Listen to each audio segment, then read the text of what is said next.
Hi, Jeff.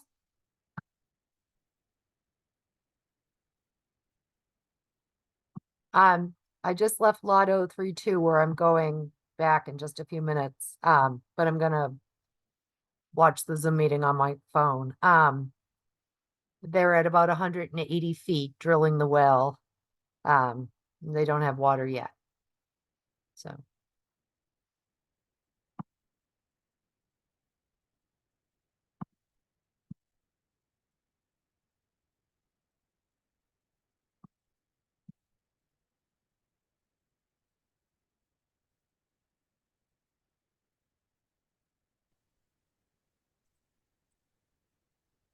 I thought you were supposed to be on vacation. next week. Oh, next week. Yeah. Yeah, next week. Okay. Where are you going? Big Bend National Park in Ch- Texas. Texas. Okay. Yes. But we're going for the national park, not for the state of Texas. So, so Oh, okay. yeah, yes. Um, so, um, it's our 30th wedding anniversary. Oh, well, congratulations. Thank Did, you. did your So, husband tell you that we ran into him at the flower show a month yes, ago? Yeah. yes, yeah, Yep. yeah. It's funny. He really doesn't recognize people, and he keeps a pretty low profile. So, That's what he said. yes, yeah. Yeah. So, Yeah. yes. Yeah. So, what did you think of Costa Rica? I enjoyed it. It was a little different than I thought. Uh-huh. It was drier than I thought. You recording in progress. Hang on one second. Um, think co-host. Uh,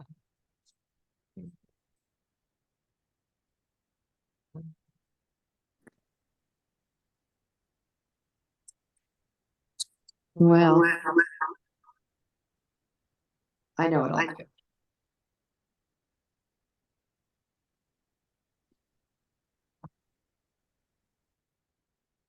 Were you in Guanacaste? No, we were in Cocoa. Oh, You in know, Coco, yes. Okay, that's in Guanacaste. Yeah, oh, and that's a okay. drier area of Yeah. the country. Yeah. Yeah. Yes. In fact, there were grass fires while we were there. Wow. Yeah. Wow, that's Well, fascinating. Yeah. and then we went to, what's the big lake region? Um, Arenal? yeah, Yes. yeah, that's it. Okay. Arsenal without the S. Okay. Right. Yes. And then we went to, the cloud forest Uh-huh. area, Monteverde, probably. Yes. probably, Yes. and then back to the capital. Uh-huh. Yeah.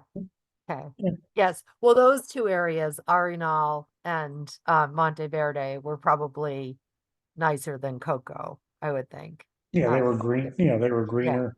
It Yes. was, Yeah. it was very windy in Uh-huh. both of them. Okay. But it Yes. was not, yeah, we enjoyed it. It was Right. fun. Good. Good. Yeah. Yeah. All right. Sometimes there's just a storm pattern that's going through, we didn't go to Arenal this year, but last year when we went, we were there and we got quite a bit of rain. So Okay. that happens sometimes. Okay. Yeah, it was more a case where rain for a little bit and then no rain for a little bit, then rain for Right. a little bit, then no rain for a Yes. little bit. Uh-huh. Yeah, Yeah. yeah, Okay. yeah. But it was fun. It was good. Good. Good.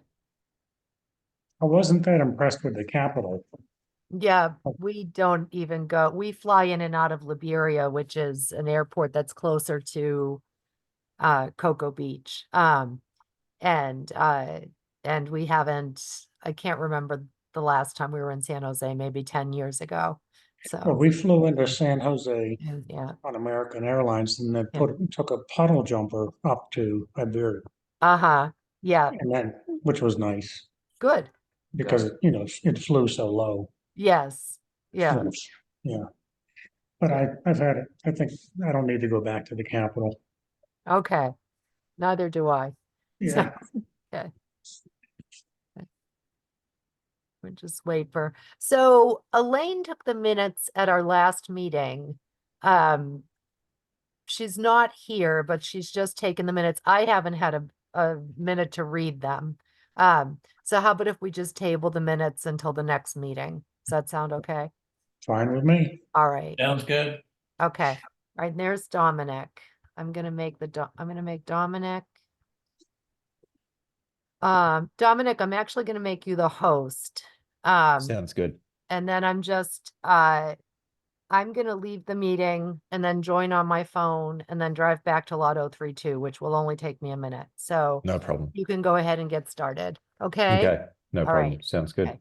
All right. Bye. Bye. Okay. Thank you. The host. Okay. Good afternoon, everybody.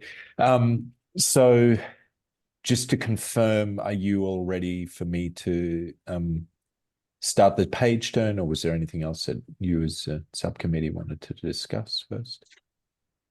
Or ready Nope, to just go? a page turn. Yeah, nice. Let's And get this then- marathon ready. And I've got a few comments on the specs.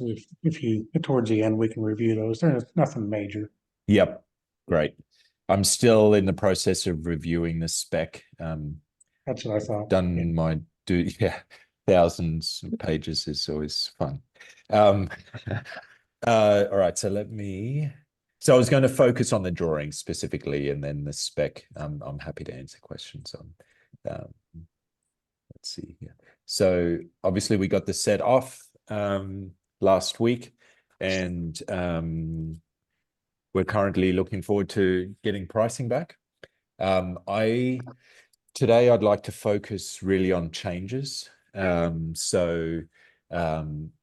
then of course, as you guys have questions, feel free to ask away.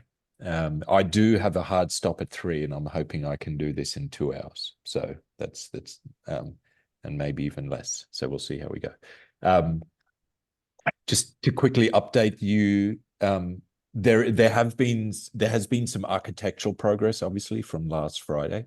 So what I've rolled into this set is revisions, because it was a 75% set. So I think what I have for you today is, I would say, 80%.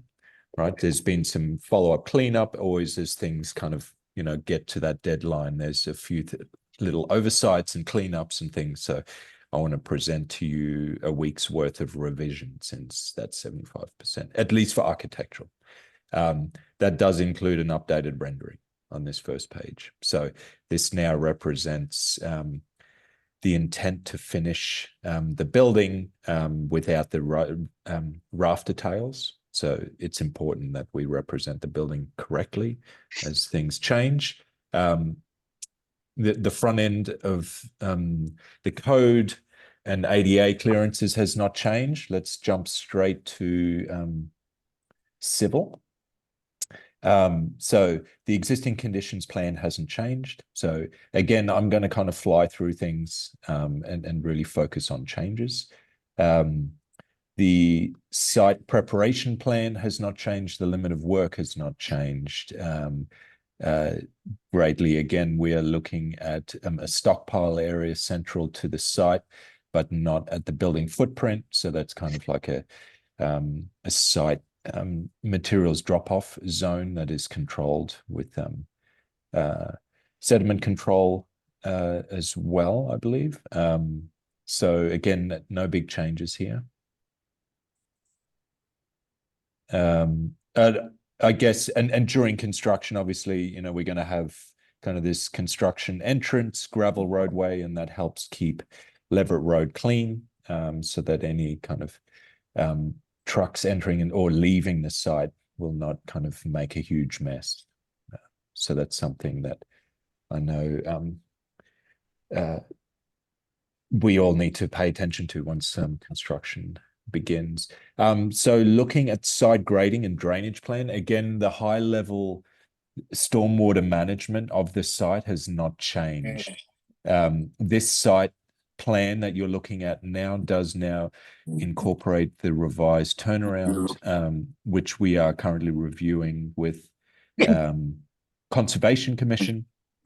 So we have an amendment to the NOI application with them that is what you see in front of you. I did want to highlight that we've been coordinating with our PV consultant and Bala electrical engineers that we will need to incorporate a future electrical storage ready concrete pad. So that's just a part that's to meet electrical code. So that's another component similar to the charging station for the parking lot. We do need to incorporate an additional concrete pad. So that was a miss for the 75, but we'll make sure to have that. It's small scope, but I just wanted to highlight that. Again, we will need Cape Cod berm against the predominantly along this entry drive to help control rainwater runoff and make sure that they go to the dedicated catch basins. We don't want that water running off into the wetland condition here. We did get confirmation from NGrid. I'm touching on utilities now, which is the next plan, but it is represented here that we got confirmation that we can use the nearest pole to tie into, which is great. I think that if we had to move to one of the other poles, that would be a little bit more complicated. We currently own duct bank for that as the base bid with an alternate for the overhead poles. Back to stormwater, we have a drip strip around most of the building. So this was landscape architect decision to unify kind of that edge condition.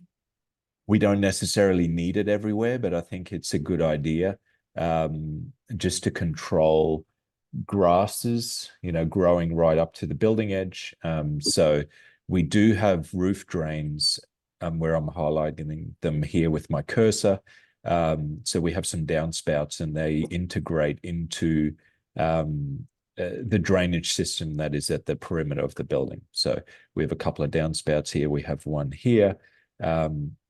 This is a operable drip strip here. So that is connected to perf pipe and the drainage system, the underground drainage line. Similarly here as well.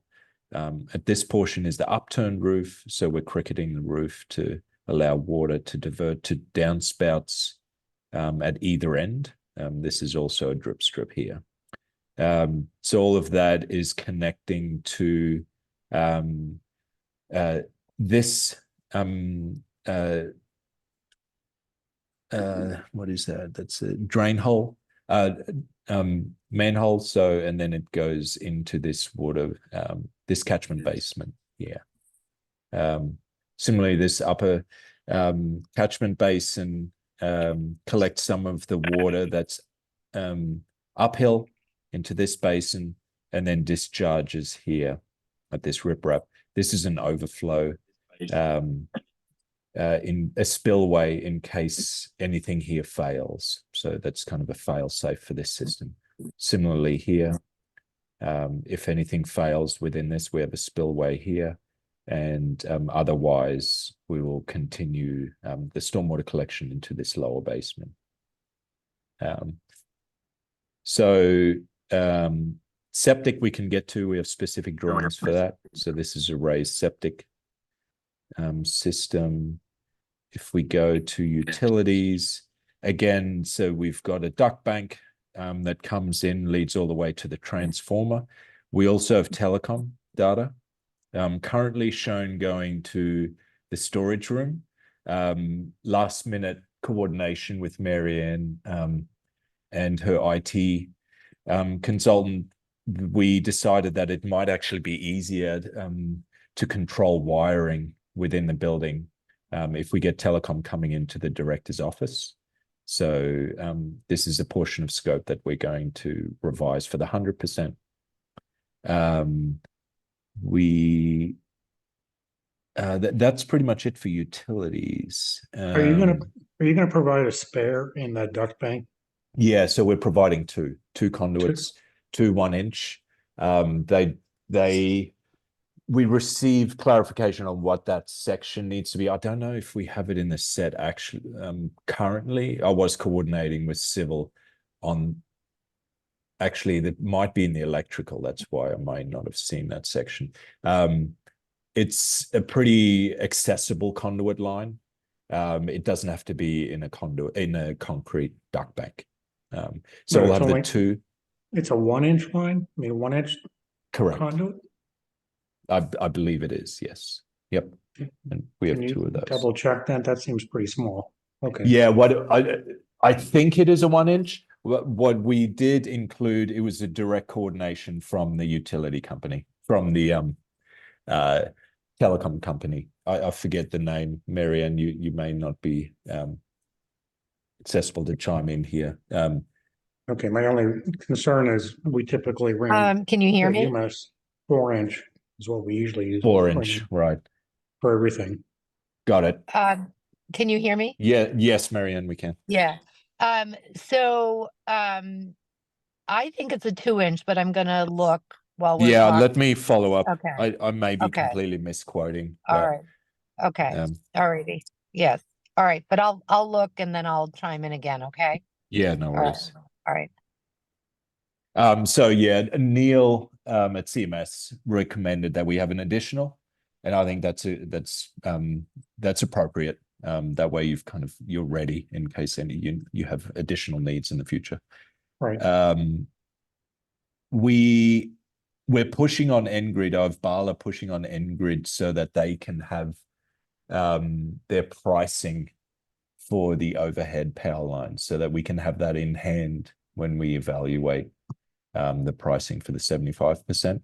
So that's another kind of sidetrack that's happening while we're pricing the set related to utilities. So I just checked Marianne again, and Yep. it is the broadband specifications. This is from our broadband committee, Jeff and Yep. Stephen. It does say at least a 1-inch conduit. But that's for one cord. And you have all of the specifications I sent. If Jeff thinks a 2-inch conduit is better, Yep. then that doesn't seem like that would be a huge price difference. No, so I'll make that change, Jeff. To and have we'll- a yeah. slightly bigger Yeah, from your experience, let's do that. And we wouldn't want to be caught out with that. So I'll make sure to include that. So that's great. Then moving on to pavement markings. So this is a fairly simple plan that really just describes pavement markings and signage. All the lane markings and parking aisles are shown here, arrows, obviously. Required signage just to help direct traffic around, that's required. Accessible parking designations. We own two of the EV charging for this. I've asked, this didn't make it into the 75%, but I've asked that they omit that for the base bid. We don't need it, right? Because we're going to be charging ready. We don't need the signs yet. So I'm going to make sure that they get taken off. Yeah, so fairly straightforward on this one.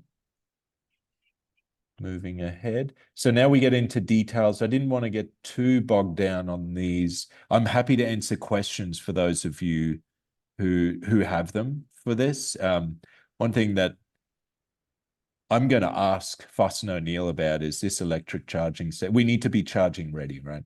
So we do need this concrete pad. This is 2 feet deep. On a previous job, we installed one, but it was like 5 years ago, and I'm trying to remember how deep we ended up having to go. I know there's frost heave considerations, but it's substantial. So this is one kind of thing that I want to flag. It's a lot of concrete there for a charging station. It very well could be. I'm sure it's not over-engineered, but that's a personal question for me. I'm gonna reach out on. Pretty straightforward with everything else. Spillway information, a lot of these catchment basins and other civil we have, yeah, so going into the landscape, there's also other landscape elements that will be, that we can go through as well.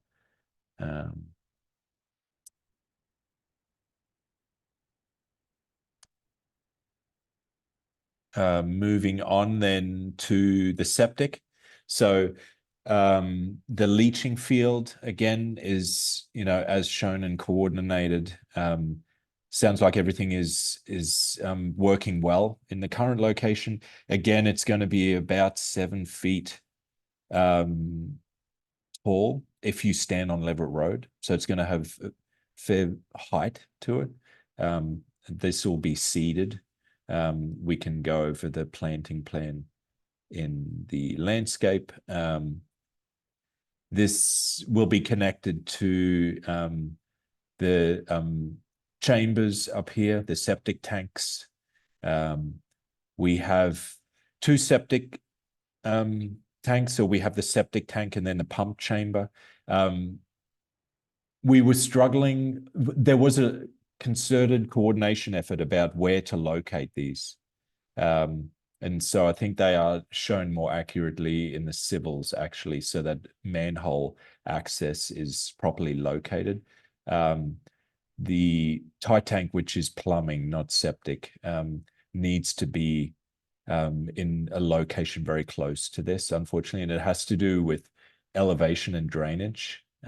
So, you know, we're hoping to move them upgrade, and that was problematic. So unfortunately, they will have to be where they are, and we are looking to conceal the access hatches within planting.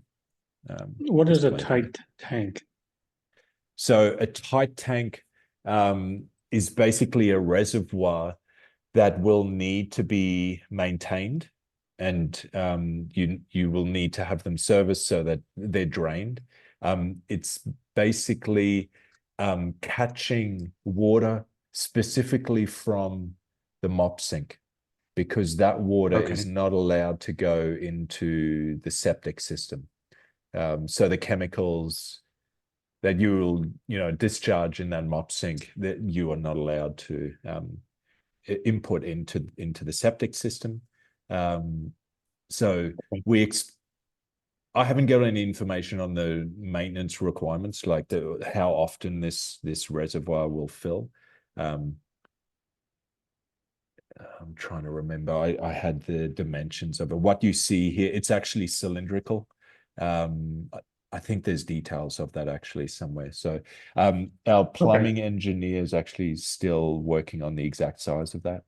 Okay, thank you. Yep. Can I interject real quick? Sure. So, Jeff, a lot of people at the lake have tight tanks. Basically, it's just a reservoir. When it fills up to a certain level, there's an alarm that goes off, and then you get it pumped out. It's when you can't have, you know, at the lake, when you don't have the space for a drain field. Okay. Nice. Thanks, Stephen. Yeah, so that's so we have the septic details here. We have some spacing plans for those elements, and then followed by details. Looks like we are going to have a candy cane element in that raised septic, so it's something I want to discuss. You know, initially we had the septic field in the southwest portion of the site, and we're early days, we're talking about how we might be able to disguise it. Now it's really front and center, and I'm just wondering, we do have some plantings in front of this, so I think that would be the strategy to help conceal this. But you know, it's kind of, it's always that component of a septic leaching field. Anybody who has one is familiar with it. It's required. So The recommendation is paint it out black, flat black. nice. It's harder to see. Make it go away. That's it. That's Nice. what we did with ours. Yeah, nice. Camouflage spray paint works good too. Yeah. Nice. All right. I'll talk to Fuss and O'Neill and then Heritage, because obviously that they would have a lot of insight on that as well. So thanks for that, recommendation. So moving to landscape. So here we have our materials layout plan. Nothing much has changed here. Again, the turnaround is revised now to meet the setback requirements. We do have overflow parking here. One thing that slipped into this set that was new to me, and I'd like to potentially revise just on a cost basis, is that we have a very low wood guardrail now. I don't know if anybody picked up on that. It's something that I need to coordinate with Stimson. I'd like to do whatever is, most cost beneficial. We did a similar strategy at the turnaround here where we would just use reclaimed boulders. There's excavation going on the site. So whatever we find, we can, have the contractor or the site contractor lay out to help prevent vehicles from straying from the designated drive paths. Similarly for this parking, the overflow parking, my sense at looking at this is not going to be an insignificant amount of money as drawn. So it's not the same spec as what we had here originally. Originally here, we had large foundations. I quickly looked at the detail. So just wanted to mention that. That's kind of on my radar. We have taken away the concrete footpath here on the south side. We do have concrete at the main entry, the drop-off, handicap parking, and kind of this front portion. Bituminous pavement around the other walkways. And this is crushed stone at the bike racks, and then we have paving at these 3 locations. So again, I think it depends on where we come in on the cost estimate. I know there was talk about potentially, offsetting paving from donations, or we can reassess once the numbers come in. There's very easy areas and square footages that we can kind of subtract out of our estimate. The next 2 drawings are actually detail plans. So Stimson is looking at proposing a blend. We've used Hanover precast on other jobs, and with a blend, you get a very nice layout for paving. So that is the detail here at the 3 locations. So it's a good drawing to have to really hold the contractor to the installation and making sure they perform the layouts exactly as desired. The next, so I've touched on some of this. This is really the material plan, so specific to how all the materials are laid out. So again, we do have Cape Cod berm now all the way across to meet this concrete sidewalk. Again, it's needed for stormwater. We'd love to omit it, but so that is there. Then we do have concrete curbs across this. We have the 2 planting beds, and again, I'd mentioned the pathways previously. Is this precast concrete or poured in place concrete curb? I believe it is precast. Okay. Yep. I think that's what is it? RC, that's right. Raised curb. It'll be in the details. Yeah, I believe it is precast. Okay. Yep. The details show the various elevations as well of the precast curb. So we do need to come down to meet this ADA curb cut. So this will all be precast in there. Now we're moving on to planting plan. So this is had a lot of kind of back and forth and revision, and I think we've got this in a really good place now, with a very sensible strategy on the base bid for planting, and then the complete scope of planting to be carried out within the 3-year period. So the strategy here was to make sure that the whole site was finished in seeding or mulch, to ensure that we don't have any exposed soil, to make sure that this site for stormwater will perform as designed. Then the only plantings that are going to be made are the ones that are difficult to access after the site is finished. So when you go to the next plan, you can see that the small shrubs and plants and trees. The shrubs are easy to plant by hand, but any of the larger trees are easily accessible from either Leverett or the entry drive and parking lot. So the base bid has been pared down, and we're interested to see how that prices out. Again, kind of these inaccessible areas will be focused on for the base bid. And then the 3-year plan and completion of the planting plan is then shown in this plan. Also includes the small plants and shrubs around the building in the garden bed.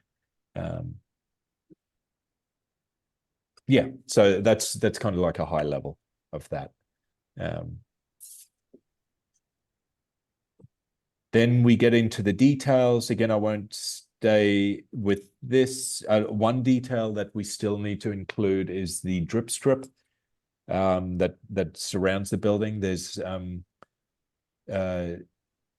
the landscape architect would like to specify what that top gravel will be, and then civil owns the scope of assembly beneath the grade. So all the different layers of drainage to the drainage pipe. So that will be included for the 100%. Here we have all our various curb cuts, Cape Cod berm, boulders. So here you see the timber guardrail. It's definitely more simply detailed than the one that we had at the 50%, but again, I need to coordinate with them, and I'd like to admit it if we can. I'm hoping that setting boulders unifies the site plan for one, and will be adequate to help stop people straying from that parking, the overflow parking. Signage details, again, we're just owning scope here. We haven't really fully vetted fonts and what you even want the sign to say, but we are owning scope of work here. So we'd like to unify the signage font strategy with this sign as well. What's happening inside the building signage itself, and then this sign. Moving to structural, kind of skim through this. There's a lot of specificity here, starting with foundations, foundation walls, and we also have a footing wall that carries through the spine of the building. How the structural walls will be framed. So we have some tall spans of studs, and these are LVLs, I believe, to meet that height, because we have a near 20-foot central wall.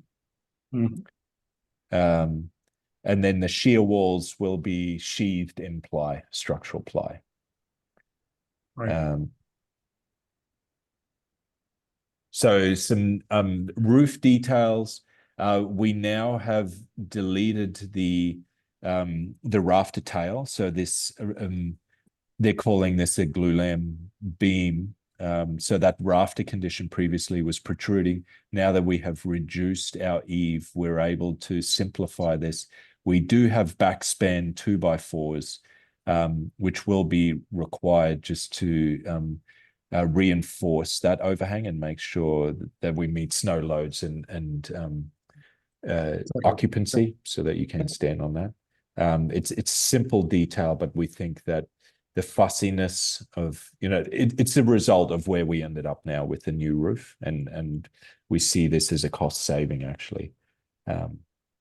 So again, going through, we need some reinforcing structural cords around the building footprint on the roof. We have the foundation plan, and it shows some wall framing above that. Depending on how we go with tile and whether we're going to include that, we would need to include a depression, a small depression, because it's thin set. I think we could get away with like 1.5, could be less than 1.5 inches actually. I'm trying to remember exactly, but I'll coordinate that. If we do get tile, we will need to represent a slab depression in that the entry lobby and circulation space. Do we have any slab depressions for fin tube? One Yeah, time we no, talked well, about, they're trenches, yeah, and it's not for the electrical heat source at the But it was- meeting room. So we have 3 trenches, and are they on that drawing? I couldn't find them. no, that still needs to be coordinated. They missed that, so we've got to include that. Yeah, But yes, we do need them. It requires a thickened slab edge to Right. allow for that depression. That's Right. right. Yep. We also, depending on where the tight tank goes, it may there may be a conflict of it being so close to this foundation wall. So I have asked that structural own currently an increased depth of this footing. If the footing is too high with the tight tank being adjacent, there's conflict between the two. Yep. So we may need to, so at least we own that currently. For the So are you going to 75% step the plus. footing down, or are you going to move the That's tank? right. Well, I think the tank access hatch to the tank may end up in the pathway, in that adjacent concrete pathway. So we're reluctant to do that. It's a question we can pose to our cost estimator on that amount of concrete. Currently, we own step-down footing for the 75, and we'll see how that plays out. How far down are you stepping? Down, Okay. 18 inches. Oh, okay. Yeah. All right. Yeah, it's not a lot. It's Okay. called a zone of influence. I Right. forget the term exactly. And Yeah. basically, I think the tight tank will there is some sort of pressure issue if they're too close together, and you need to drop that foundation further down so that you lower a zone of influence away from that tight tank. Okay. Yep. So moving on, this is the header framing plan. So here you see the shear walls and the LVLs required to bridge openings, reinforce sliding doors, the security gate. So that's depicting that structural information. That's kind of it's kind of like at the 9-foot datum or thereabouts. And then the next plan is the roof plan. So that describes the glulams and the upturned roof framing. And what we decided to do is, because we do not have the exposed rafter tails anymore, we thought it would be a cost-saving measure to revert back to 2x12 standard lumber to support this side of the roof. Yep. We're also going to LVLs, which is cheaper than glulam in this zone because you don't see any of it. Okay. So we're really interested to see that savings. You know, as you go through the stages of design, you're refining scope. So yeah, we're hoping that this will help, you know, bring costs down. So I think that was a smart choice for this, and we'll be interested to see how that plays out. Nothing really has changed other than structurally what I've described to you. So really the essence of the building is has remained the same for quite a while, other than this the roof rafters framing has changed. Some more structural details, and then we have elevations. I'm going to skip through them. So this is really for the contractors to use to frame correctly. Some more specifics on connections. This connection here was finessed quite a bit. This is at that main spine grid line 2, so that runs north to south in plan, holding up the roof ridge across here. And what we were hoping to do was center the roof ridge, this line, with the finished face of that wall, so that when you're at the north elevation and you're standing outside the building looking into Children's, you read the jamb and kind of the roof ridge in line. So this was a bit of gymnastics, but LeMessurier were able to work that out, so that's great. And then, you know, other details about, we do have some steel tube that is required for window support. We owned some of that at 50%. I think there was 1 or 2 additional members with coordination with Pella, because we have ganged window systems because of wind loading. We did need some additional HSS steel tubes across window openings. So if you scrutinize some of these elevations in structural drawings, you'll see those. And so you're seeing, you know, attachment details to stud framing here. All right, now to architectural. Again, I'll just try and highlight changes, and not a lot has changed here, right? Other than the layout of this space, which everybody has seen and reviewed. There's a little bit of coordination in the storage room that still needs to happen. I would like to have all the building controls, fire alarm, mechanical on this small wall here. So that's kind of a coordination element. But in general, you know, nothing else has changed. Water service, restroom, as you've seen it, pretty straightforward.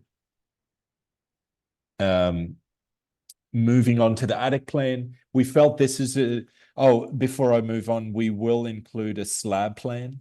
So that's another drawing that the architectural drawing set will own, and that really specifies exactly where we want the slab edge to be with relation to our architectural finishes.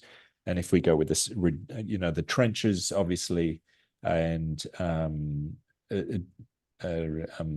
dropped slab if we need for the tile. So then moving up to the attic plan, we felt like this is a good drawing to have to really show these open spaces, you know, describe that teens and study has a sloped ceiling, what spaces are open to the decking. It also helps describe some of these dropped soffit conditions and what the wall types should be in those cases. The roof plan, nothing much has changed here. Again, we own the gutter at these two locations. We have a rain diverter at this location. And then we have two downspouts with a cricketed roof to drain to either side. PV is indicated here. And snow guards, we're going to own snow guards around the perimeter, not at the upturned roof, but yes, everywhere else. And we want to also make sure to have a gutter cover at these two gutter locations. Then we move into the restrooms. Pretty straightforward. We spec them to meet code and the requirements. We're missing a mirror here. So we already have that on our list. We've got to include that. We'll make sure the cost estimate includes that here for this additional restroom that we ended up including.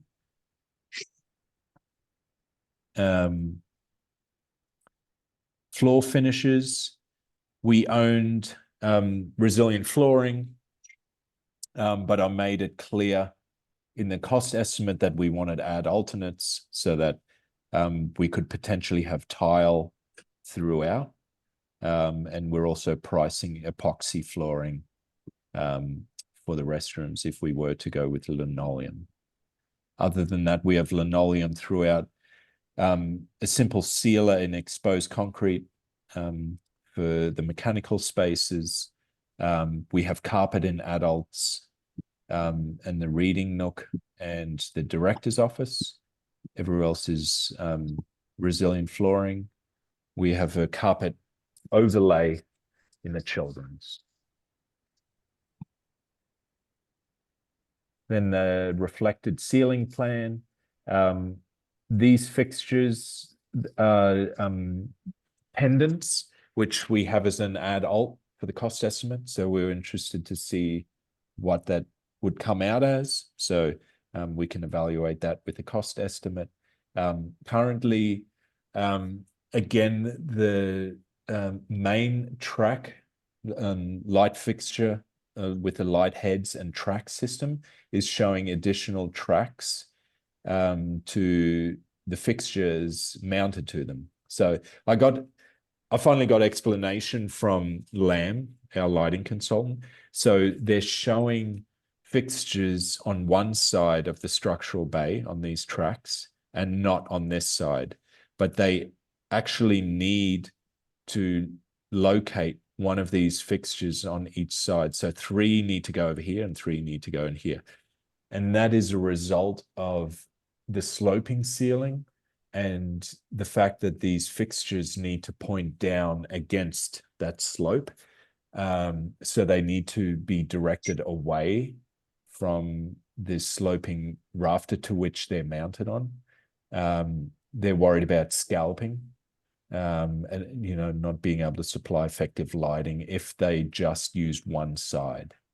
The intent for all of this is that the fixtures are in line with the bottom of structure.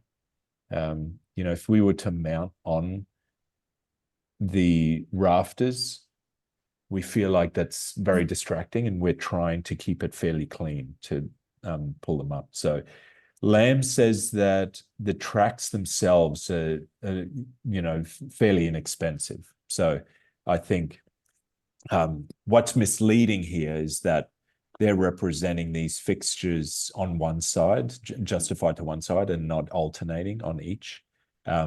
They explain that what they want to do is when they're being installed, they actually go on site with the lighting installer, with the electrician, and they will actually go through each space and decide, I need the light over here, I need it over here, move it a little bit down on this track.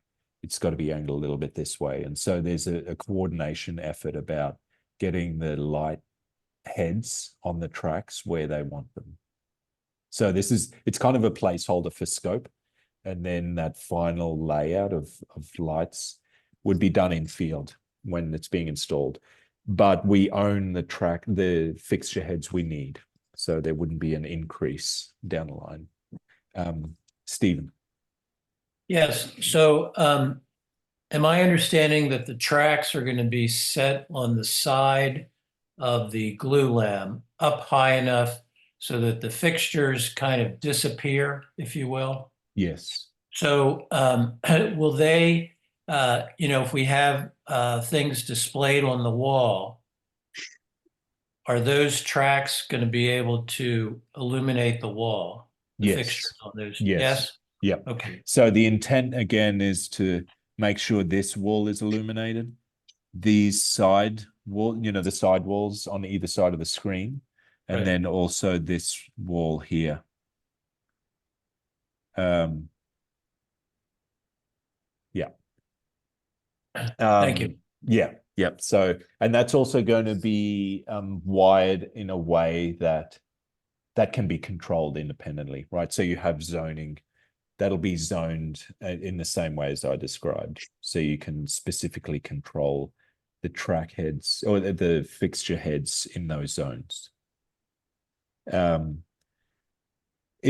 the other rooms where we don't have ceilings, we have suspended linears, pretty simple, just to, provide the lighting required. At the front entry, we have, we're going to have fixtures mounted to the decking, but in between these two rafters. So that'll be a nice resolution to installing the fixtures and providing light out here.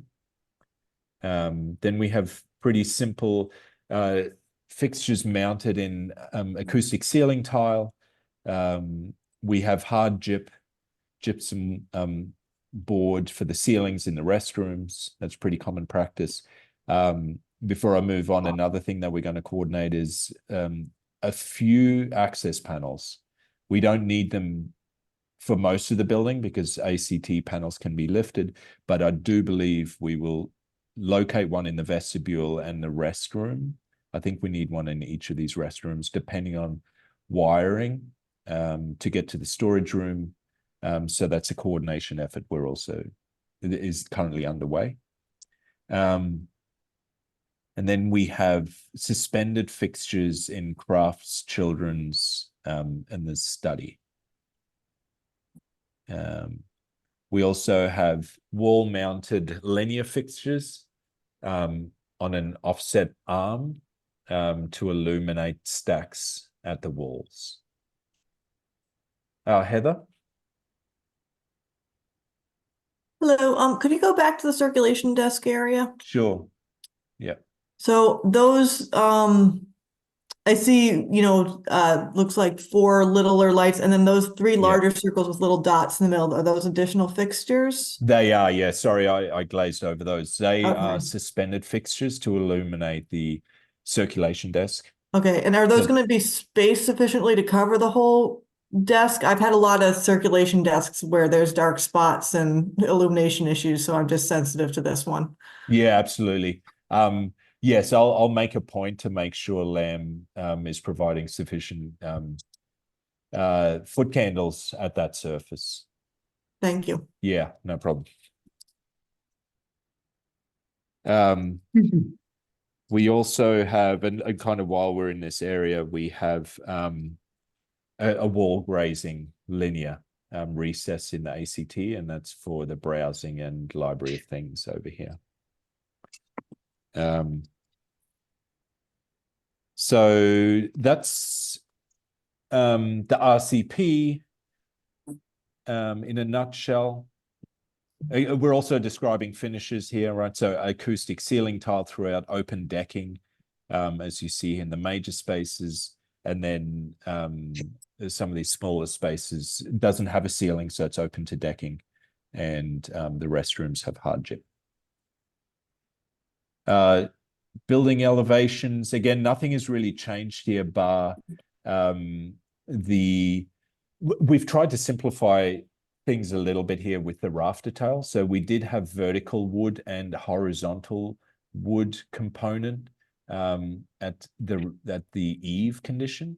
So now we have a detail where the slate actually goes all the way up to the underside of decking, and the vertical boards go all the way up to the underside of the upturned roof, and similarly at the staff workroom.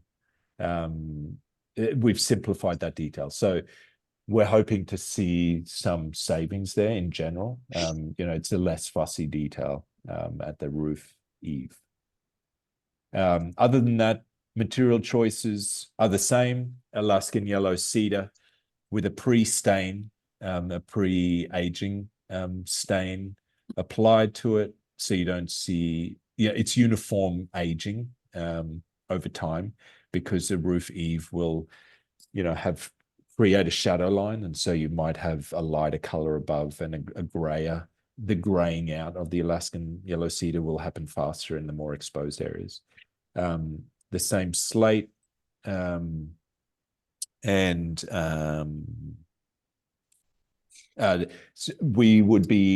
intent here is to use a light gray color for the metal trim that will tie in with the aluminum clad window frame. So you kind of get a uniformity there.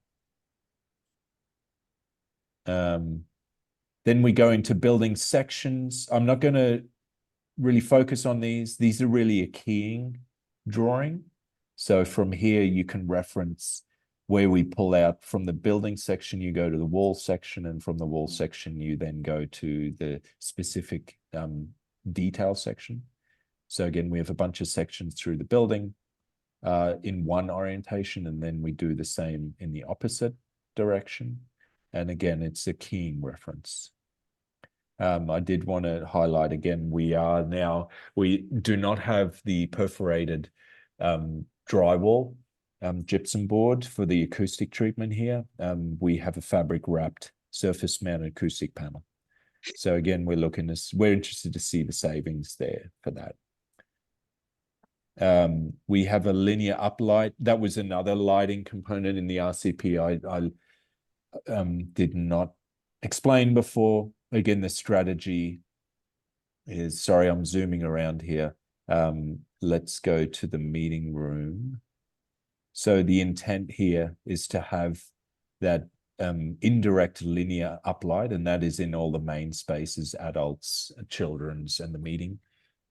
There's an indirect light strategy that lights the ceiling and bounces light in, throughout the space that way.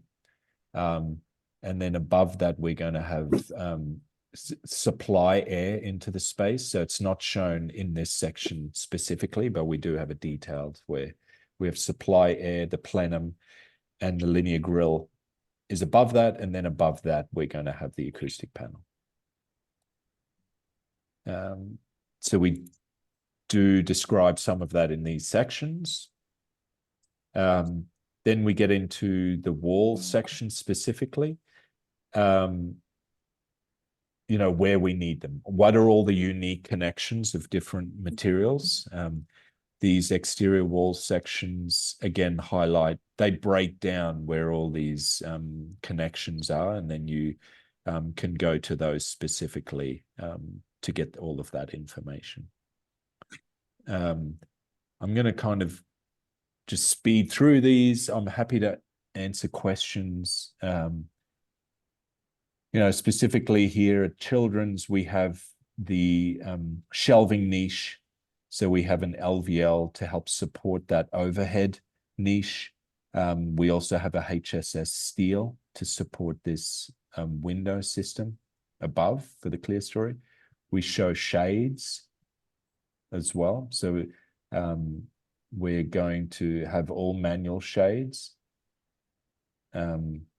So one thing that we do need to coordinate in this one specific area is how that is going to be done manually. So that is still a coordination effort. But on all west and east windows, we own manual shades. So where do I find dimensions for a lot of this stuff? I go to the bigger details and they're not dimensioned either. as an example, lower right corner detail. Yes. I would have thought you'd at least give a dimension to, well, something. Yes. Yeah. So that's that we will own some dimensions, but the plan will dictate a lot of that. And for instance, like the shade pocket, we specify the shade, and yes, there are some critical dimension strings, which is, you know, as a result of the 75%, we still got to kind of do our due diligence and get that stuff in. So, Okay. Yep. While we're here, could you move up a little bit on that detail? There you go. Yep. And this kind of relates to the spec. All that metal work that's sitting at the edge of the roof. Yep. This here. When I read through the specs, Yep. it implies that's Sarnaclad. But then when I look at another section of the specs, it's not Sarnaclad, it's bent aluminum. So just go back to your specs and make sure everybody's understanding of who owns what. Yes, no, that's a good point, and that there is a concerted effort to do that specifically for that, because we have our own spec writer, Yep. and then we have Garland, who's helping specifically with this spec, and so there's, you know, we need between 75 and 100, just a last concerted effort to make sure that those two spec sections are talking to each other correctly. So Correct. yeah. Thank you. Yep. Yeah. Yeah, thanks for bringing that up. So that's, yeah, so that's kind of how the layout of the drawing set works. Keying in the wall section to the specific detail. And we have SGH reviewing this detail. We're still waiting to hear back from them. Good, So because I don't understand that detail. Good. Yeah, so this detail here was about making the standing seam, the metal standing seam roof, independent of the PVC roof Right. meeting it. And so we have flashing that stops at this location, and then we have the TPO that comes up to this location, and with kind of an integrated connection detail with an exposed kind of sealant bead across that. Why can't the TPO go up under the metal? The motivation here was so that you do not need to disturb the standing seam metal roof at all. Yeah, but my point is, when it comes time to re-roof, they'll Yeah. slice it there, and then they can patch the new TPO into just the old piece of TPO. I would still provide your fancy dancy detail, but a little belt and suspenders by taking the TPO further up under the metal. Right. Talk So, it over with yeah, SGH. as I know, I understand what you're saying there. The way I understand it is that so the motivation was around warranty. And so we're going to have a 40-year warranty for the standing metal seam and a 30-year, which is maximum for this PVC. So if you're just cutting and rebonding to existing 30-year-old material, I don't know if that voids your 30-year warranty. That's my understanding of it, right? So yes, the superior detail is to have the PVC go all the way under the standing metal seam roof. That's how you would detail it. If you were not considering these alternating warranties, but because the standing seam has PV on it, the PV would have to come off, the metal roof would have to come off when it's time to then replace this. No, I'm just saying, well, okay. You know what I mean? I think there's a way around it, but yeah, my Also- thought was that, can you get under this metal seam roof with it still in place? But I don't think you can come up high enough. also your specs don't call for a 30-year warranty, it's a 20-year. So double check that Yeah, I will. for the TPO. Yep. So double Okay. check that. Great, thanks. I will. Yep. Okay, Stephen? Well, going along with what Jeff talked about, if you kept that additional metal piece that is starts under the metal roof Yeah. that This comes one. down to where your essentially joint is Yep. with the TPO. If you had a piece of TPO under that Mhm. went further up the metal roof, Yep. then you would never replace it. I mean, it's not subject to any weather. And it seems like it would be, and I think Jeff and I talked about this a little bit, it would be like another line of defense, if you will. Hmm. And then when you need to replace the TPO, you cut, that could even be two separate pieces. So you're just taking up, what runs down into the upturned roof. You're never replacing the other piece. I understand. So you're basically double layering there, so you have something to tie back into it, the 30-year replacement. exactly. Yeah. That's a good point, and I'll ask that specifically. If the new warranty, right, that new replacement roof will then come with its own 30-year, if that's allowed, right, on that connection.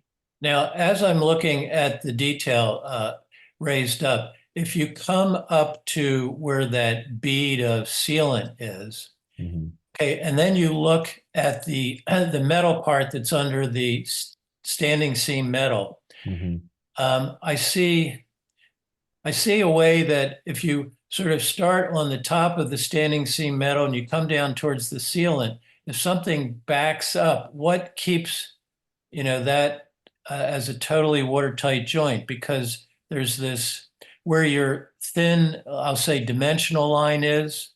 Yep. Right where your cursor is. Yep. This is the weak point. You're saying, Yeah. right? Why doesn't that fold back over and interlock? But I thought still, that you can was- see, the right freeze thaw kind of thing. Maybe water somehow a little bit gets up, and I think that's part of the reason why it seems to make sense to then have additional TPO under all that goes further up the roof in case something like that happens. Right. Yeah, and again, we do have multiple layers of defense, right? This is also waterproofing down here. Yeah, bullpucky. Okay. But well, let me just ask. So when it says roof membrane, is that something like a ice and water shield material? Yes. Yeah. Okay. And then that's under the protection board. Am I reading the detail right? It's on the protection board. Yeah, that's on top. It's on top. Yep. Okay. All right. Well, that makes more sense. When I try to find where the arrow point goes to, sometimes it's a little hard. Oh, right. Yeah. I see down here. Okay. Yeah. Great. So that same detail, can you blow it up again? What are all these extra thin lines I see further behind the detail? Or kind of where Stephen was pointing, what is that vertical line there? What's this here? What's all that stuff? Yeah, so that's the standing seam, Jeff. It is, but it should actually terminate here. Yeah, that's what's confusing me. That's right. What's it doing way out there? Yeah, that's right. That's the model element of the roof needs to be pulled back to match this detail. Right.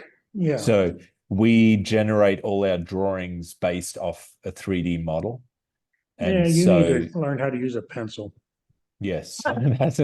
Back in I did once. You need to go back to the old days. I did drafting. I remember that. Back in the day. Back in Australia, actually. Yeah. It's a good skill to have. When I started, we used Mylar. Oh, nice. Yeah, that's great. One last thing, Dominic. Yeah, sure. On A 6.02 and A 6.05, if you haven't picked it up already, you're still showing 7 inches of roof insulation, not 5. Yes, that's right. That's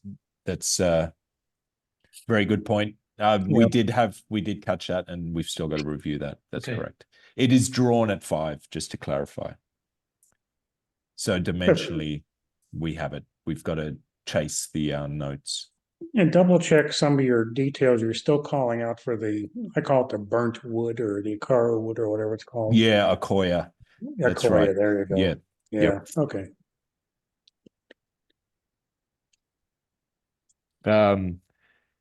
Nice. So, let's see here. Just to kind of see to kind of peruse if there's anything else you haven't seen. We would like to recess the shades in this study room Mhm. and the teams room. This needs to drop down a little bit so that it's actually in line. All right. So that's going to be flush here. Yep. We have louvered air intake details. So there's 2 locations. I'll cover that when we go to the mechanicals. So for our mechanical system, we have intake air louver above the director's window, and then we have exhaust that's at the water service room. So we detail that. This was an attempt to detail the heat source at the children's window, but we're now going with trench throughout. Okay. This fin tube is a hot water or steam system, and we don't have that. We don't want to pipe hot water and kind of create a whole new system around this. So we're going to go with electric, which will be trenched in here. So Okay. that's going to be revised. Yeah. We included the thickening of insulation at the vestibule. So now we have ample insulation. We are still working through, we have 3 vent pipe penetrations through the roof.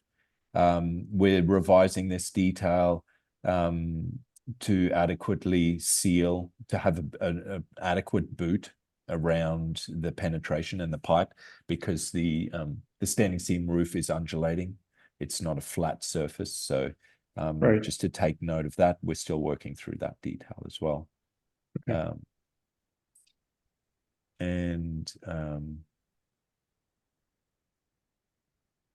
There are 3 rafter penetrations actually at the lobby exit. So that is one location where we already have the glue lam and we still own this penetration. Okay. So we needed to incorporate that section there.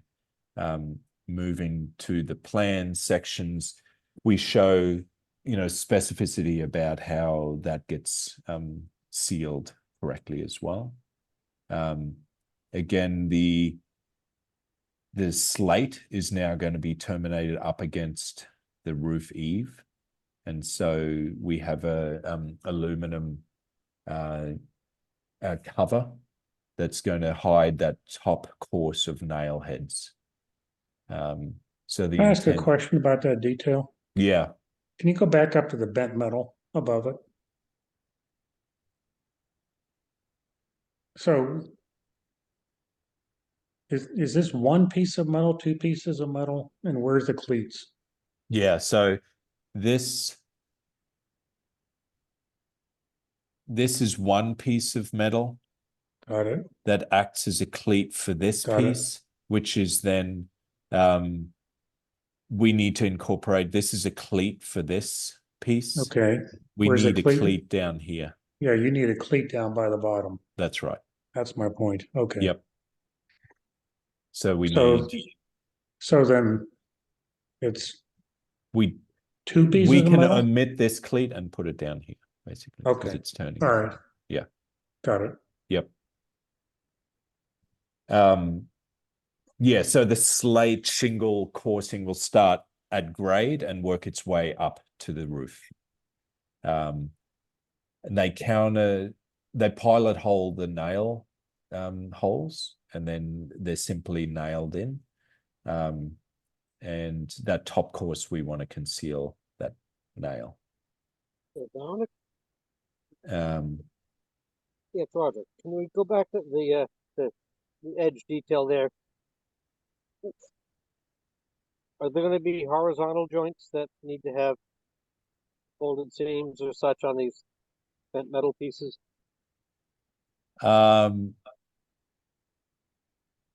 Horizontal seams. So you're talking in elevation? Yeah, as you look at in the length of these, what's the length of these pieces going to be, and Right, will there right. be joints where you need an overlap and expansion Yes, joints there and will. such slices? Yeah, we tend not to detail them in the elevation. But we do have a comprehensive, well, I'm trying to think. We have through-wall flashing, so we have specific details about how through-wall flashing joints need to be made. These, I think, are simply overlapped. Oh my God. What do you mean the overlap? What do you mean by that? So they come in standard lengths of, right, if you're looking in elevation, this one piece is not going to be able to run 150. Well, there's no roof that runs that long, but whatever the length is, I forget the standard length is. My sense is they could break that up. Like 12-foot segments. Yeah, right. And what I guess Roger's asking, is there a detail to capture the overlap requirement? Yeah, I think Roger's asking a good question. Because Yeah, we just had this problem at the elementary school. where they didn't sufficiently overlap, and now. Well, also, they ended up pop roofing every section together, and it found its own expansion joint and created it Yeah. in not a good way. Yep. Oh my God. This is one of those details that I think with the shops, once they come in, you can kind of hone that. But I agree, we should roll that into our set prior to that. So.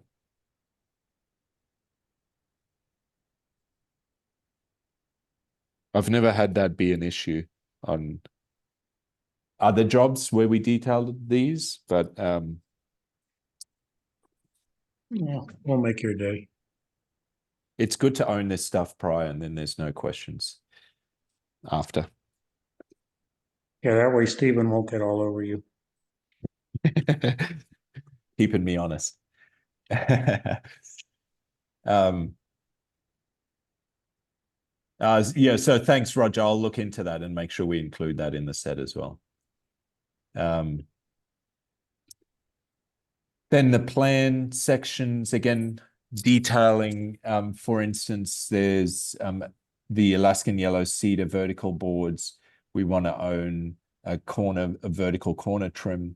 This just allows that the vertical corner to be finished well. And so if there's any expansion contraction on these side boards, you kind of own a better detail at that corner. Yeah, standard connections throughout. Can you go back a sheet? Yeah.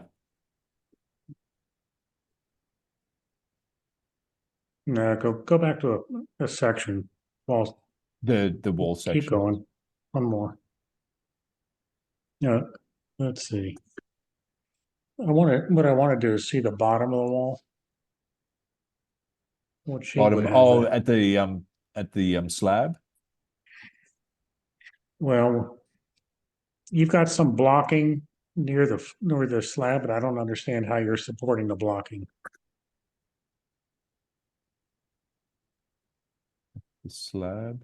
Okay, this detail on the right. Yep. Blow up that.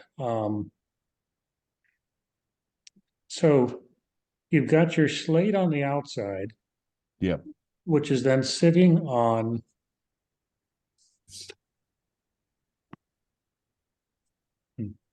I touched the freaking screen and it got small. Oh, you want, oh, I see. I think it's me. I'm using my wife's computer and I don't know how to use it. Do you want me to zoom in? Yeah, So the start to finish assembly of the slate from Wow. so we have a hat channel in here. okay, but there's a piece of wood at the very bottom that's This one. horizontal. Yep. What's it attached to? So I think this should be attached to the hat channel. So this hat channel needs to come down and pick it up. Yeah, exactly. Yep. Like this.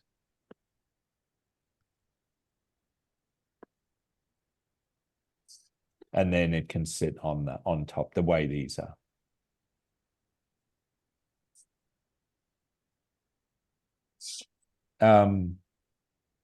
Let's see. Yeah, so kind of standard connections. There's a few connections that we still need to include, like 90-degree slate, slate to slate. So similar to this wood detail, what are we doing at the slate? It's going to be similar to this. We've done it on previous jobs where we have this like a heavy gauge brake metal, and that gets installed on the 2x, and it allows the slate to kind of terminate. This is a connection at the building notch where this is a children's room in here where we have slate, and then we go to the cedar. So it's a way of creating a nice clean edge. So we need to do the same. Here's that condition. Slate to slate. I also wanted to mention that we have an offset fin. So because we have expansive window assemblies, Pella is not recommending that the fin be clipped into the actual mullion, and that it is independent. And so that way you can control and you get a more rigid fin at the larger lengths of window assemblies. So we use that throughout so that you have that same relationship. The next sheet here is an assembly sequencing diagram, and it's to explain what we need to do to seal the structural tongue and groove decking. So the exterior wall framing and sheathing goes up to decking and is then wrapped in AVB, in water vapor barrier. And that then turns up against the decking. The decking has tongue and groove gaps, and that needs to be filled with butyl sealant, which then needs to meet the roof water vapor barrier as well.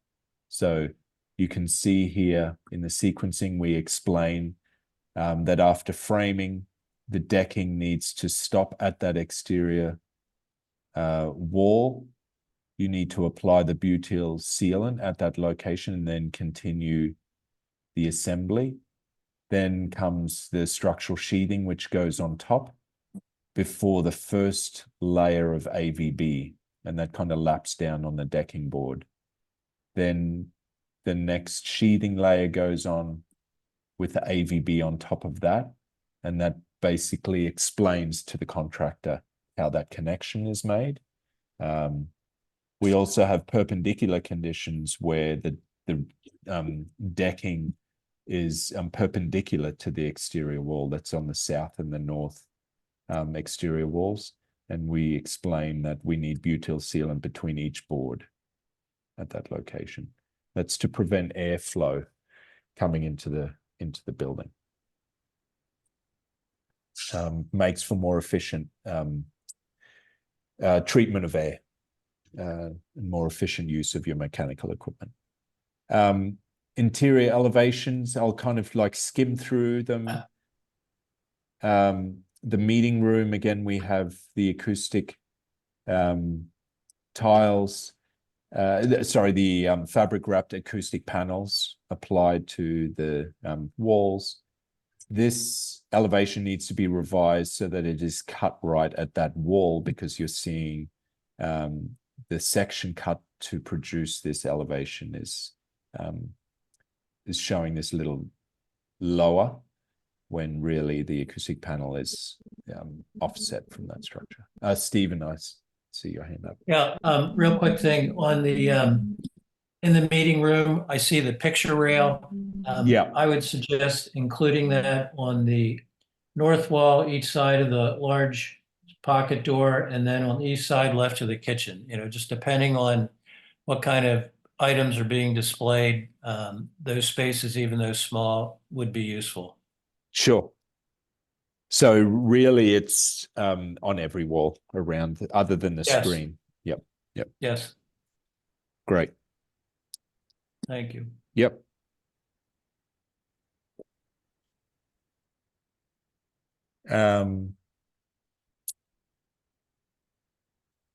Everything's pretty straightforward. I know we've gone through the staff workroom and the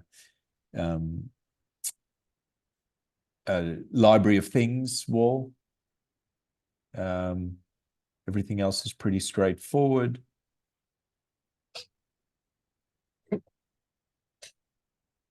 Then we have interior details. This is our trench heating supply for the those 3 locations. So we need to coordinate this with structural, just to make sure that the slab incorporates this trench.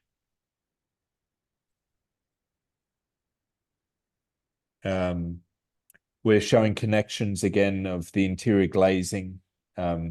So this is a condition at the teens room, where we have the circulation space outboard. We have the glazing connection to framing, and then the upturned ACT. We're showing sections of the air supply at a few different locations. So we have linear diffusers, and we're showing the relationship of that through the framing, various elements, and then the acoustic panel above.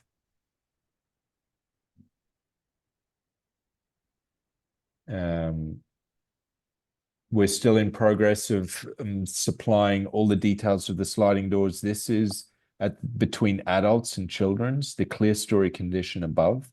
We have fixed glazing to create an acoustical barrier between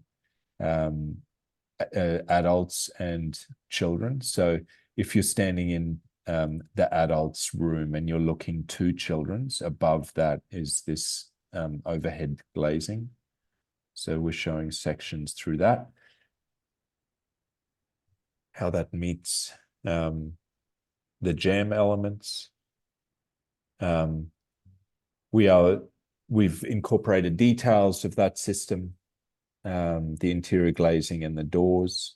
We have a sliding door at the study room.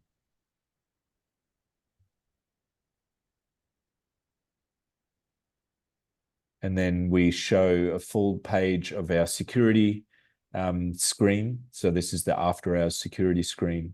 Again, we're showing all the details there for that.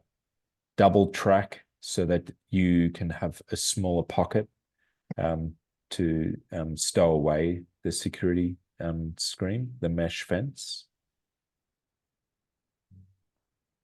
Sliding door details are also on this sheet.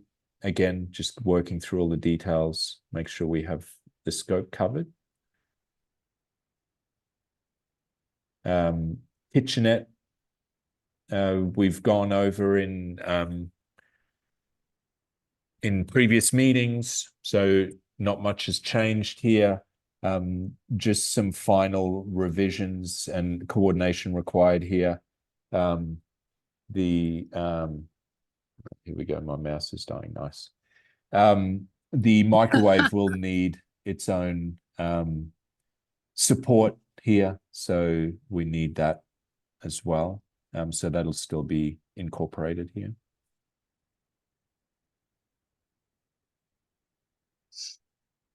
Oops, I've got to use my trackpad.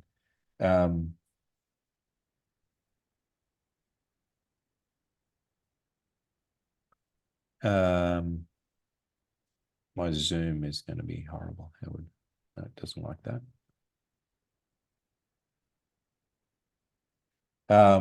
Again, all this millwork we've gone over. I'll fly through this.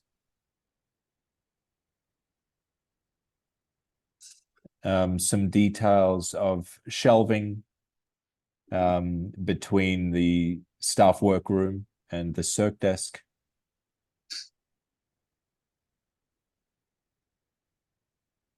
Some wall assembly details. There'll be some final coordination there. Make sure that all the scope is as required. Some finish schedules. I think there's water production. Okay. So we're nearing the end of the architectural. Then we have window assemblies. Step away, but when we get to, so at 3:50. And some more schedules. Window details.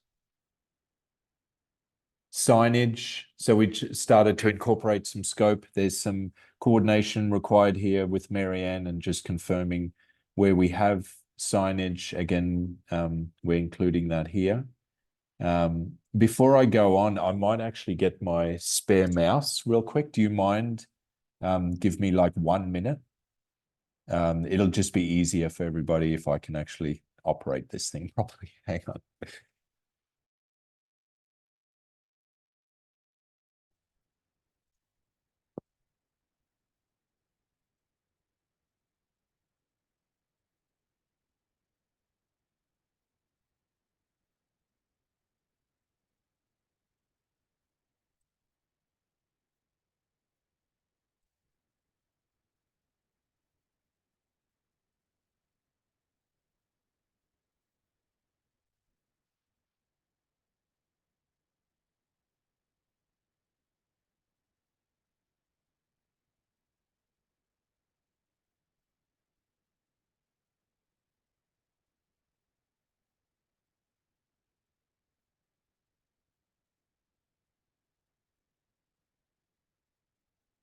Dominic, I have something about the bathroom signs.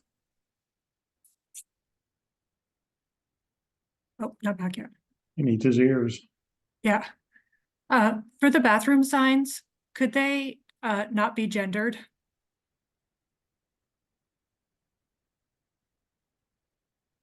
I think the trend is to go to just showing like a toilet or like what's in the facility instead of showing this, because even having the picture of the man and the woman is not inclusive.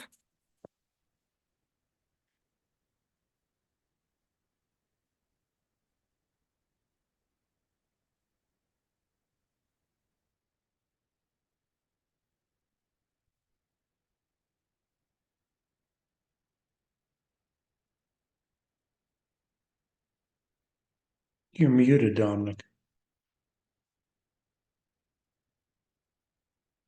Sorry about that. Yes, we will. And sorry, you might have seen I was busy taking a note. I absolutely agree. We can change that icon for a gender neutral restroom. Thank you. Yeah, no problem. Sorry for the short delay there. Of course, my mouse died.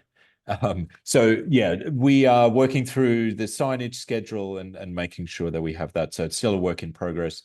There are a few wayfinding signs. Because it's a small building, there's not a lot of requirement to for wayfinding signage. But for instance, the major spaces will have the meeting room will have its own sign. All of the main public spaces will have their own signs for wayfinding. we decided to incorporate a wayfinding signage at the entry from the lobby. Okay. So the meeting room, for instance, will have its own sign. So when you enter through the vestibule to the left here and you look at the meeting room, it'll have its own sign there. When you turn to the right, you will then look at browsing in the library of things is to your left here. The restrooms are to your right if you go through this opening. And so we wanted to just indicate, what spaces you can get to further ahead. So the wayfinding signage is explaining that, which is different to code related signage. And so for the code signage, each space needs its own sign next to the entry door, needs to have Braille, room number. And so we're capturing that scope here. So we incorporate some plans on those locations. We will be, and this is the furniture, the FF&E plan, which is really, it's not necessarily a contractor document, but it's more of a coordination plan. And so we include that as well. Moving on then to mechanical, I'm going to go straight to kind of the larger scale plans for MEP. And happy to answer, more questions about specificity again. But so most of the equipment is going to be held in that plenum space or the attic space, let's say, in the center of the building, above the circulation area. And all of this equipment will be hung, and all the access and maintenance access requirements for this equipment is being coordinated around the acoustic ceiling tiles. So we are making sure that you can get to filters and things like that easily from the acoustic by simply removing acoustic ceiling tiles. We have intake air above the director's office, exhaust air outside above the water service room, the ERVs in these large two in the middle. So supply air is throughout the building is really going to be across the plenum space on this side of the building. So for the meeting room, the supply air will be at this side, and through linear diffuser is going to serve the room that way. We have supply air for the lobby itself coming in from overhead linear over here. I'm still trying to work out exactly the need for this air supply on this side, because I know we have, again, linear supply on this wall for both adults and children's. Return air is going to be in the open space in the reading nook through a panel in the ACT. And similarly in children's, we have return air in these open spaces below. And these other small spaces like the study has supply and return, within it. Supply will be near the windows. And director's office, the same. Teens, the same. So all these independent spaces have their own supply and return. I think the only AC we have is in the water service room. So that's specific. It's one of those wall-mounted air conditioning units at the water service and the electrical room here. Question? Yeah, sure. So when I look at the meeting room, the air handling unit itself is sitting pretty far back downstream. Yes. I'm concerned about, so that's going to take a lot of fan power. is it gonna transfer noise into that meeting room? Yeah. We 'Cause have our you gotta acoustical. throw the air a long ways across that Yeah, room. right. Yeah. Our acoustical consultant is reviewing the 75%. So we're doing a last minute, this now incorporates a lot of detail that the acoustical consultant is reviewing. So we do have another coordination effort with them and mechanical engineers. So that's a good question. I'll bring it up with them. Okay, thank you. Yeah.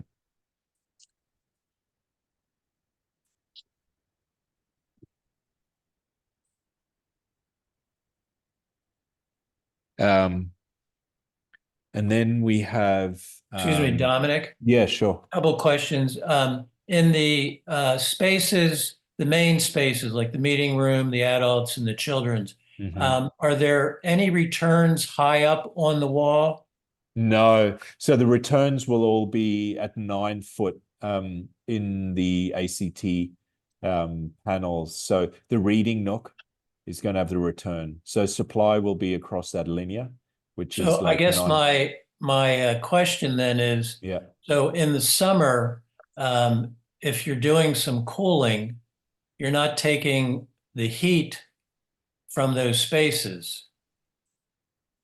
Because of the convection currents, heat wanting to go up. You're saying Right. the heat at the very top here, how is that being Returned? returned? Yeah.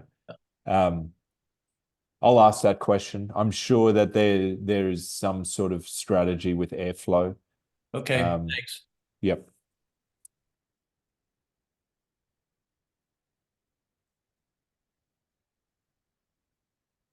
Why do you want to return that heat? I want to leave it up there. Potentially.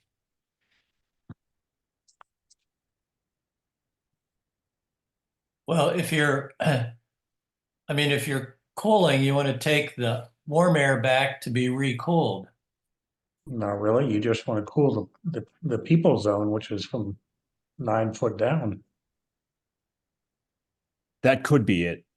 But let me get their input on that.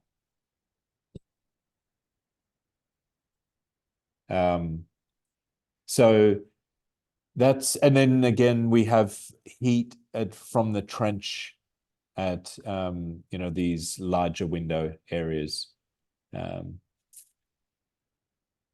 Then we have kind of specific mechanical equipment details, schedules. Next is electrical. So this is the electrical site plan. Again, we've got the duct bank, telecom, and electrical coming in. We're going to revise the telecom turning to the director's office. Electrical goes to transformer and then into the electrical room. We are showing the concrete pad here for future energy storage. So we do have it in electrical, but we need to coordinate with civil. And then we have parking lot light poles shown in their plan. And we have bollards. Is there a pole box at each one of these light poles? Yes, there Okay. will need to be, yeah. Okay. Yep. So HH is the handholds. Right. I have an outstanding question with them on the electrical duct one. There doesn't seem to be a handhold anywhere there along Yeah, I the think length. there needs to be one at least in the middle. Yeah, you would think so. So Yeah. I have that outstanding. Yeah. One scope that's coming to mind is security cameras. So that's another thing that I want to make sure, because I know we wanted to mount one on a pole in the parking lot. So I've got to make sure that we've got that. There was also a last minute coordination effort with Marianne and technology with this plan. So that didn't make it into the 75%. I think we reduced some of the scope. So we'll make sure that we pull that out for the cost estimate. But generally, you know, the floor boxes and outlets has all been coordinated with Marianne and the library team. And moving on to the lighting plan, I did mention again that the way this is being represented, in actuality, these track heads are going to, you know, half of the track heads are going to be mounted on the other side. So this is all going to be, we need those tracks to afford us the ability to light properly. And then schedules, moving on to the fire alarm. I want to review this. This is the first time I see this from you know, our coordination effort. So I just want to get a good sense of what we have here from our engineers, and I'll get back to you. My understanding is that we have a fairly simple fire alarm just to meet the fire chief's request. These are the horn strobes? Yes. Okay. Yeah. And we're going to have control panel in the storage room.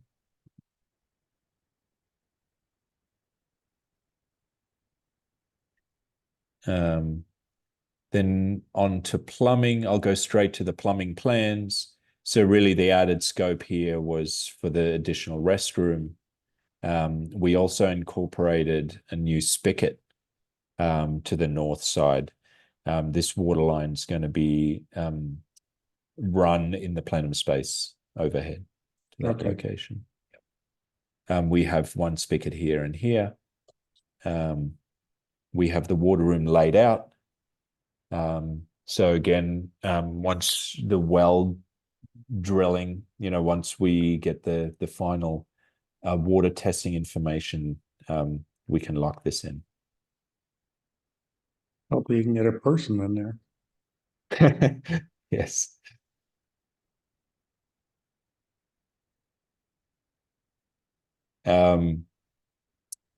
Then PV is the last.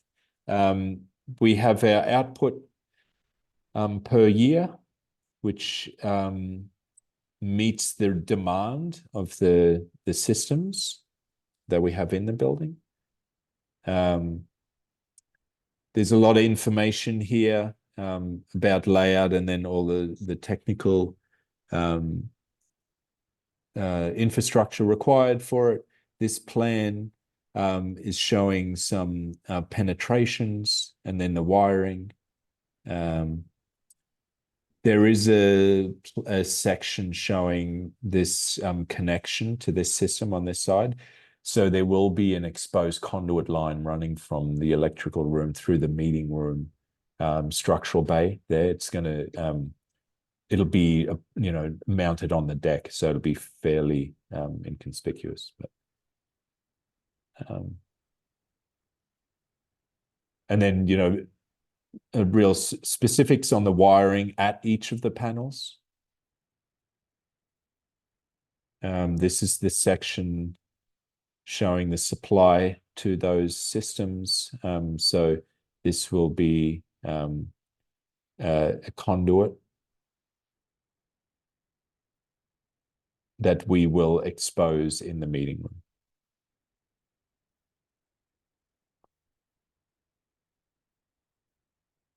Then we have layouts and attachments to the standing seam roof. So how that all lays out. Specific attachment to our roof system. So we're calling out the garland roof, the seam profile. So this works exactly to the roof that we're specifying. And then, so this is a section detail showing the roof, the connection to the roof, and the penetration through the roof. We've got in our architecturals, we're going to own the waterproofing for this. And then panel layouts in the electrical room. Some connection details, hanging details, and then also the metering on the exterior. We're trying to get all our electrical metering on the south elevation of the plan. And we're hoping we can do so. We're yet to see if we can get the generator hookup, the roll-up generator hookup, all the metering and electrical cabinets on this side. We are tight for space because we have the condensing units out here as well, kind of holding to that line right here. We'd like to not mount anything on this side.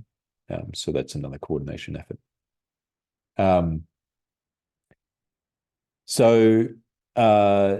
That's really the drawings.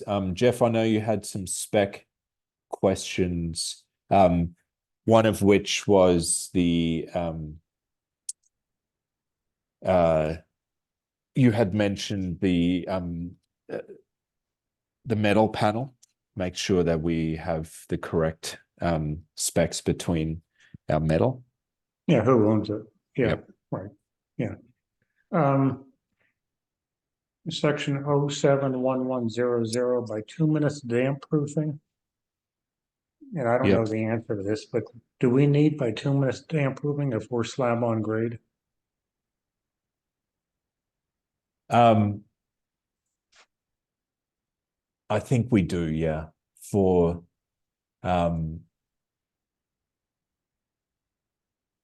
it's either for the finished materials on the slab. I'll get back to you on that. Okay. And then section 072100 thermal insulation. Yeah. You didn't seem to, they didn't pick up the rigid insulation on the outside of the building. They got the rigid under the slab. But not on the side. Right. Okay, I'll double check that. Okay. And then 074600 slate siding. Yeah.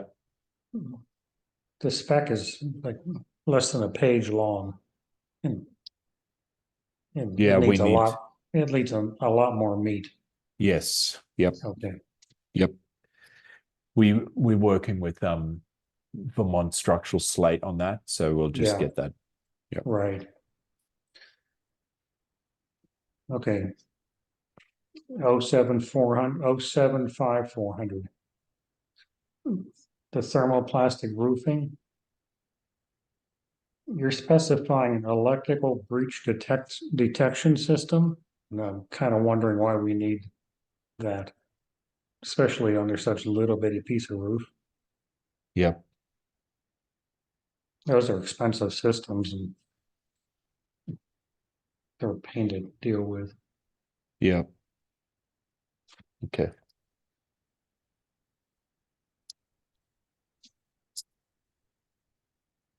Oh, 078-100.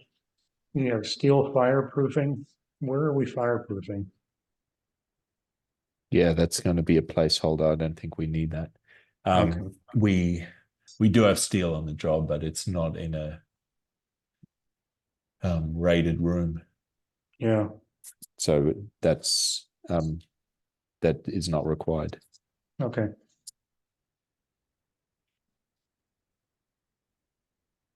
There's a spec section 081214 called trimless door frame. What is that? And where is it? So it's different from your hollow metal spec. yeah, it is. And I think it's because I think we had a note somewhere for the meeting room, electrical and storage rooms to go trimless there.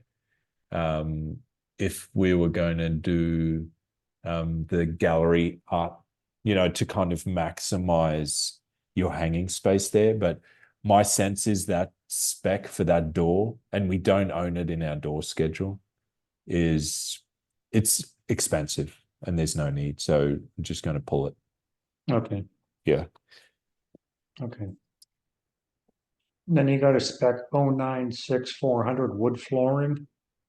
Yep, that doesn't need to be in there. Okay, right.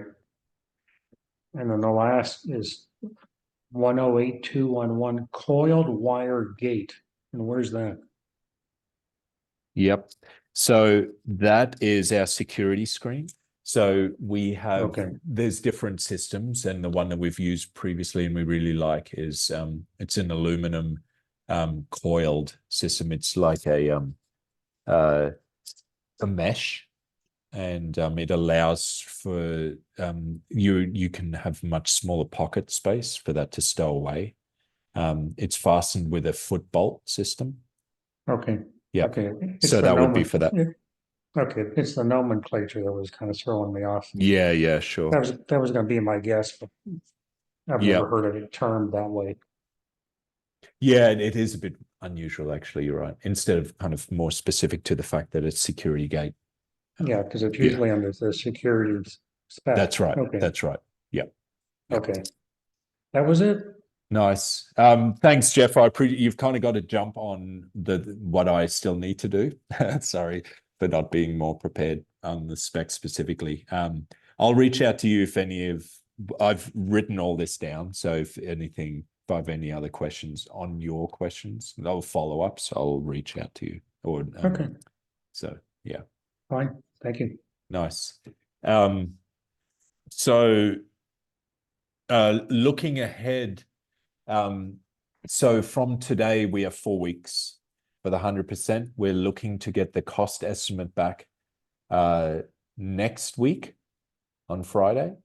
And then we want to communicate that with you as soon as we have it in hand and we have like a reasonable understanding of where we stand. What will still need to happen on our end is, a review period with our cost estimated and make sure that the scope is clarified, and substantiated.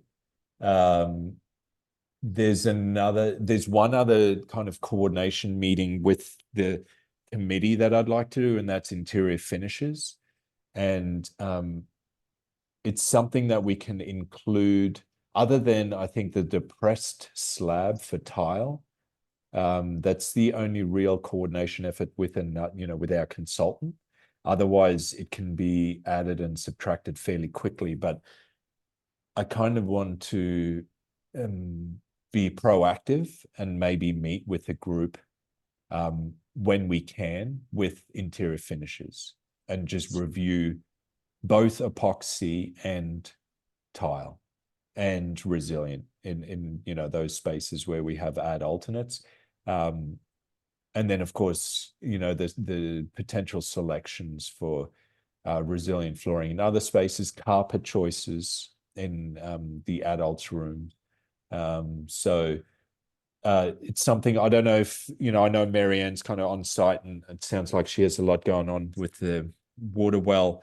I don't know if this forum is a good coordination, whether we set a day when we could meet. That's kind of the next step for the committee, for me and the committee. So maybe I coordinate through Marianne. Can you hear me? Yes. Yeah. Okay. So so you're talking about the full library building committee. And of course they're all, everybody will have opinions about the finishes, so we should have it be. Yeah. So there's a meeting scheduled on April 10th, and that's to review the cost estimate. Yeah. Do you want it before that or after that? Mm-hmm. I think before that. Okay. So I will email everybody when I'm, at a full computer and come up with a couple of dates. I know we had a kind of a hard time coming up with April 10th as a date that everybody could meet. But I'll throw it out there and we'll see what we could it be that day? April 11th? Or could that be a really long meeting? I mean, I don't need a longer meeting on April 10th. Are you free the 11th? During the day, I'd like this to be in person, or obviously I'm Oh, sharing okay. actual materials, so Okay. I'd like to meet Alrighty. you in person. So that Okay. evening I'm not, so it would be Okay. difficult for me. All I right. could. Let me email the committee and you, Yeah, and because it's going to be too hard to try and do this by. sure. Um, so let's do that. So the well driller is approaching me, so I'm going to step away. Okay. Yeah, no problem. Um,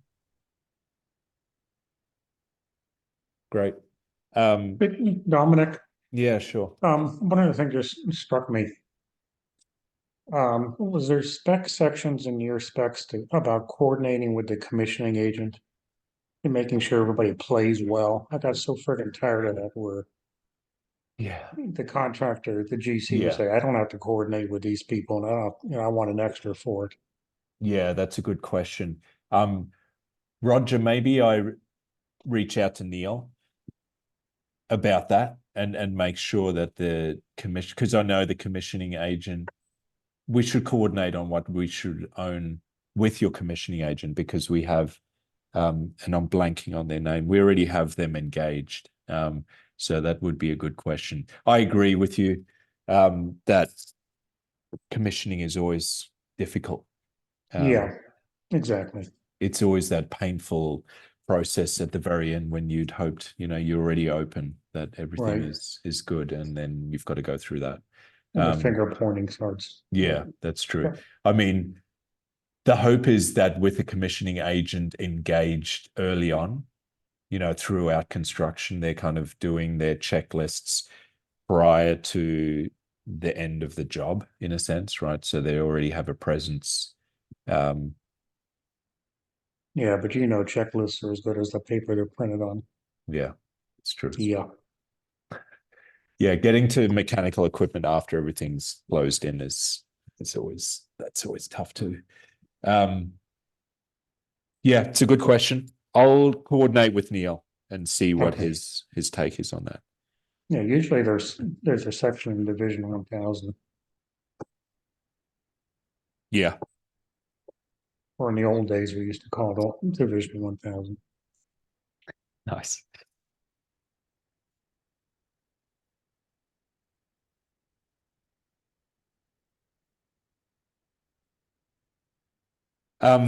No, so that was everything I had for you. But please feel free to reach out with questions, as you may be digesting more of the spec or the drawings. And Now, how do we do that? How do we contact you? Through Marianne, I guess, if you don't have you don't have my email? No. It's dominic@odenzello.com. Okay. Yep. When you have sent us drawings in the past, your email address would be part of that. Yeah. Because I've responded to you a few times. That's right. Yeah. Feel free though to reach out to me if you have specific questions. Okay, thank you. Yep. And yeah, so a bunch of coordination still going on. It's going to be a busy 4 weeks for us. Looking forward to showing you finished samples. We'll review those. And so we have that meeting on the 10th set. As soon as I get information about pricing, the cost estimate, I'll reach out to you. And that's it for me. If there's Okay, get anything some else from sleep over the next 4 weeks.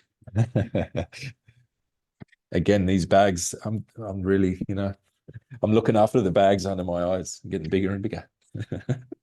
Yep, I remember the days.